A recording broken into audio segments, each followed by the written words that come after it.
बिस्मिल्लाहिर्रहमानिर्रहीम। कुरान पाक की कुछ आयतें हैं जिनका मफ़हूम यूँ है, ए काश मैं मट्टी होता, ए काश मैंने अपनी आखिरी ज़िंदगी के लिए कुछ किया होता, काश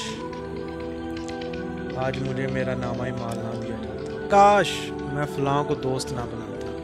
ए काश मैं अल्लाह और उसके रसूल की फर्मा बरदारी करता, ए काश मैंने रसूल का रास्ता अपनाया होता, काश मैं भी उनके साथ होता तो बहुत बड़ी कामयाबी हासिल कर लेता, काश कि मैं अपने रब के साथ किसी को शरीक ना ठहराता,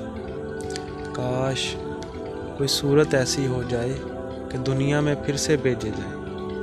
और अपने रब की निशानियों को ना जुटलाएं और ईमान लाने वालों में शामिल हो जाए। ये हैं जी वो आरज़ुएं जिनका मरने के बाद हासिल होना नामुमकिन है।